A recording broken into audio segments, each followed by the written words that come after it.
Greetings ladies and mental gents, and welcome to this batch video of one-shots taken from the HFY subreddit. The links to the originals will be down below, and as always, I hope that you enjoy. And if you do so, please consider subscribing, because for those that don't, you will be visited later on by a biomass-eating cloud of sentient nanites. Story number 1. Elite Training. Written by Algae Father Anthracite. Breck was calm. He had trained for numerous rotations with the regular army, and having proved adept at field operations, had been kicked over to the Special Forces for additional training. After nearly half a cycle, he and his squad were about to embark on their final training mission. He was currently in a shuttle descending from the transport ship in orbit to the surface of a Class 9 death world. Breck and his squad mates were prepared to spend the entire 10 cycles on the planet's surface. Being a Class 9, the only thing that the planet lacked in terms of danger were oversized apex predators. The army had inoculated the entire Special Forces as a part of their training, so the dangerous microfauna should not prove too inconvenient. But the plants and some of the large animals could prove problematic. The shuttle sent down on the edge of a wooded area. The team quickly grabbed the gear and headed down the ramp to the shuttle, and rallied off to the one side, while the equipment specialists offloaded the specialized gear that they would need. Once unloaded, the shuttle dusted off and Breck and his squad were alone. Terp, the squad leader, barked orders at everyone and started moving. Logistics took readings both manually and from the orbital ship sensors, and plotted a course to the Bovoic area that they had plotted out before dropping. Com set up a beacon so that both the team and the shuttle could relocate the drop zone for the retrieval, and the scouts got directions and ranges from logistics and started to trailblaze through the woods. The main squad would follow shortly.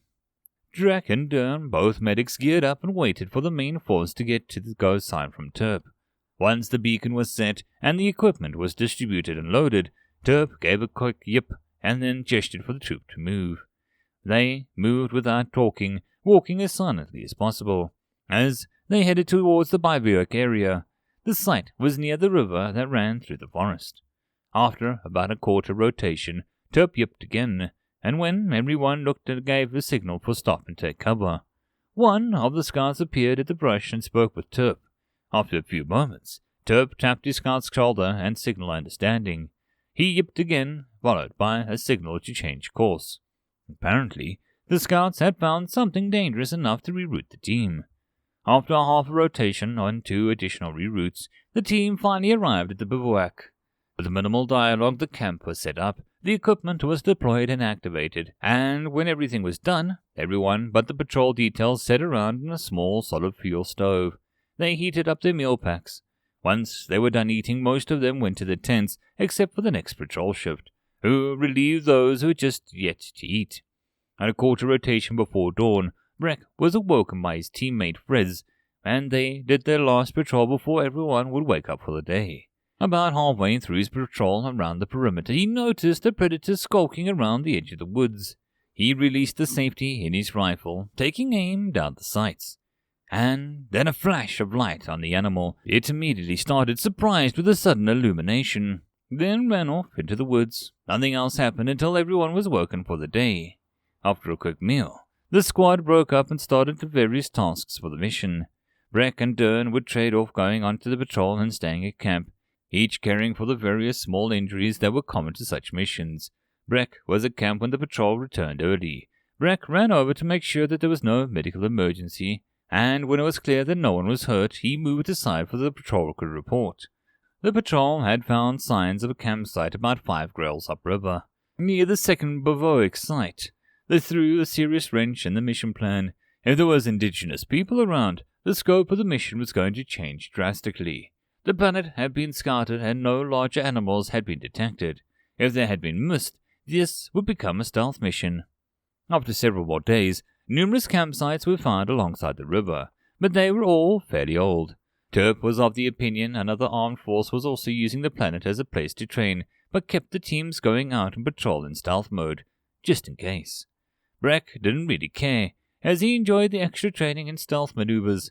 The injuries to this point had only been minor cuts and abrasions, The only notable exception was that one squad member who had broke out in a serious rash after passing through a plant that exuded an irritating oil through its leaves. There were also a couple troopers who were dealing with some sort of gut bug, but that kept them bound to the camp. There had been several engagements with some dangerous animals, and the third night had come to a Category 5 lightning thunderstorms. But other than that, the mission went smoothly. 2 days before the mission was to end, comms got a message from the ship in orbit. Another ship had been detected, and a drop shuttle was heading down to the surface near to the drop zone Breck's team had used. Terp sent a team to the drop zone to observe the new arrivals. Breck and the rest of his squad spent the rest of the day packing up the bivouac and getting ready to bug out. After half a cycle, the observation squad called in by an encrypted signal and reported that the new arrivals were also heading into the woods. They were a group of 5 humans with minimal gear. Terp told patrol to follow the newcomer and report back when they were bearing on the destination. Breck and the rest of the team at the base camp waited for the all clear to head out to the drop zone for extraction. If another force was operational in the same area, and if they were discovered, this training mission would be a potential political disaster. After the scouts reported the newcomers were clear of the area between bivouac and the drop zone, Breck and his team started towards the beacon. As they arrived at the drop zone, the shuttle began its descent. The observers reported that the humans were setting up camp in one of the old sites that had been discovered. Terp told the observers to stay for another few minutes and then head back to the drop zone. The observers confirmed and then went calm silent. About 5 minutes before the shuttle arrived, the observers rendezvoused with the squad. Breck was helping organize the equipment nearby when the observers reported to Terp. He could barely believe what he heard. After they arrived at one of the old campsites we had found, they set up the tents and built a fire. We were using auto-translation mic when we heard one of them say that they had come here last rotation. Apparently, this entire planet is a nature preserve for humans. They said that it was one of their favorite places for vacation. End of story 1. Story number 2. Wrath. Written by LG Father Anthracite. Zickle sat on the command ship, dressing himself in body armor, checking his weapons, making sure that his supplies were stockpiled in his carry-all. He strapped a visor over his face and left the small room, heading to the ready room to the final briefing before the drop to Sol 3. His people had come to Earth to conquer the system and claim the resources that were available. Water, iron, fissionable material, all sorts of resources that were waited to be claimed, while the humans sat there squatting on the treasures of the Sol system, unwilling to harvest them. After getting a briefing, they uploading the data to the field comp, Zickle, along with his drop mates, walked over to the dropship and strapped in. The buzzer sounded and Zickle hung in the air, weightless in the free fall of the planet's surface. After what felt like an eternity, the retros fired, and the straps dug into his reticulated joints, threatening to tear him to pieces briefly before the pressure let up. After a few minutes, the pod's thrusters cut out and dropped the last few centimeters to the ground. The doors popped open, and the group just bustled into the strange alien air. No one on the dropship would ever make it home. Iacret stood on the bridge of the flagship of the Jovian fleet. The Pleria was the pride of the fleet, having been through 6 invasionary conquests. The Sophons of the galaxy had a hasty habit of leaving resources uncollected, and the Jovians found it wasteful. If the inhabitants of those systems would not gather the precious commodities of the systems, the Jovians would.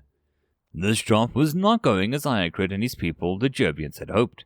The inhabitants of the system who called themselves humans were proving to be especially tenacious.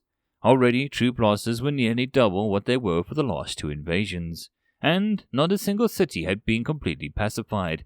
Some footholds were made, but the people of this planet proved to be both exceptionally difficult to kill and preternaturally good at fighting in nearly every type of terrain. Iacret was going through some reports. The humans were a nightmare. Their tactics and strategies were disturbingly varied, and some were as brutal shows of force mated with the various military organizations on the planet. Others seemed to be actions of rogue groups of civilians. From frontal assaults to sniper attacks to guerrilla tactics, there were all an endless string of reports. each detailing a different plan of attack, different strategies, desperate attacks. After the first few weeks, the losses had suddenly jumped in number. Soldiers were dying of never-before-seen infections, poisonings, and equipment failures. It took months to determine that the microorganisms of the planet were often pathogenic in nature, and the Jovians had no mechanism for defense against them. The humans had somehow managed to taint either the food or the water left in their cities, leading to the massing number of deaths. The equipment failures were all caused by sabotage, either mechanical or, just as likely, covertly installed software that would wreak havoc on control systems. According to one report, an entire shuttle facility was lost when an inbound shuttle suddenly lost power on approach and crashed. The core of the ship drive went critical, and the resultant detonation scoured an entire kilometer of land clear of any building or structure. Iacrit assessed the progress of his invasion had made. He had expended an enormous amount of resources on the invasion. Millions of troops, thousands of vehicles, countless tons of food, water, and ammunition. All Iacrit had to show for his efforts was a pile of reports describing the many failures of the troops, and all that equipment. In some places in the Eurasian landmass, troops were literally freezing to death, as supply lines were constantly disrupted. Vehicles were constantly malfunctioning due to the control software corruption. Buildings and bases were constantly harassed, often to the point of destruction. It wasn't uncommon for homemade bombs to be thrown out of the small flying drones, which crashed into the bases, causing damage and disruption to operations. In the Americas, there were reports that some humans were hunting Jovians like they were prey animals. More than a few patrols had been found strung up by their legs from trees. A running tally was found on one of the data nets that the Jovians had managed to tap into. Civilians were trying to see who could kill more of each troops, like it was some sort of game. There were rules about what counted as a fair kill. They were killing his troops like animals, and they had to restrict methodology to make it a challenge. Iacrit compiled the losses in materials, resources, and lives. He sent the data to the homeworld along with a recommendation to withdraw. The humans were devastating enemies. The final incident had been when he had received a report of the entire operational base that had been overrun.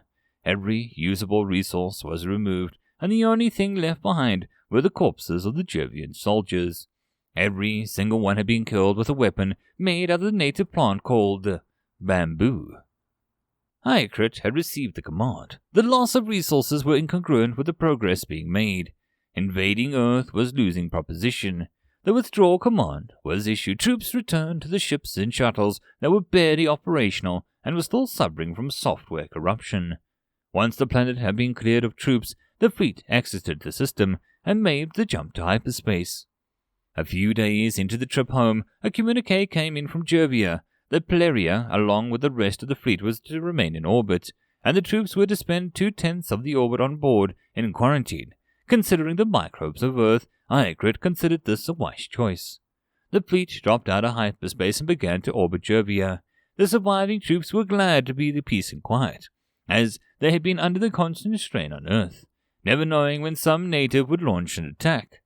While they were in orbit, Iacrit had the shuttles run through every diagnostic he could, and ensure that they worked properly when the time came to send the troops planetside. Later, it would be determined that this was a terrible mistake.